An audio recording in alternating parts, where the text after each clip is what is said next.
चुलीवरचं आईस्क्रीम म्हणजे आईस्क्रीम तर आपण गोड ऐकतो, तर चुलीवरचं कसं झालं? चुलीवरचे लोक विचारतात का ते तिखट आहे का, त्याच्यातून वाफा येतात का, त्याच्यात तरी टाकता का तुम्ही, असे आमच्यापर्यंत प्रश्न आले. तर आम्ही पण आमचा पेज आहे त्याच्यावरती आम्ही त्याचं उत्तर दिलेलं आहे. हा. पण आता तुम्हाला पण देतो की जे दूध आहे ते आपण चुलीवरती आटवून अच्छा. त्याला तो स्मोकी एक फ्लेवर येतो आणि ते लाकडी पॉट मध्ये आपण जसे पूर्वी बनायचे आईस्क्रीम तसे आपण त्याला बनवतो. आणि मेन ओजी कसं कळतं माहितीये, आईस्क्रीम आल्याला लगेच विटायला लागलं आणि त्याचं प्रॉपर दूध निघतं, कुठे पाणी नाहीये.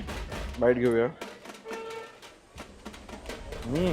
ती काजू कतरीची मिठाई असते ना आपली, त्याचं बेस्ट व्हर्जनचं काय असेल तर ही ती आहे. वाव. यांच्या आजीने चालू केलेली मिसळ, वडिलांच्या आजीने चालू वडिलांच्या आजीने केलेली चालू केलेली मिसळ आज 75 वर्षापूर्वीची आपली रेसिपी आहे. तर ती आता आम्ही नवीन अर्थाने परत चुलीवरती तिला लोकांपर्यंत पोहोचवत आहोत. आणि विचार करा ना, आज तुम्ही बघता की केवढं मोठं हे प्रस्तुत उभं राहिलंय. माझं म्हणणं आहे की तुम्ही हे ट्राय करा, खूप सुंदर आहे आणि नॅचरल आईस्क्रीम आहे. माझ्याकडनं मी आईस्क्रीम देतोय फॉर 80 रुपये 2 स्कूपसाठी गोल्डन थम्स अप. खूप छान आईस्क्रीम आहे, खूप छान.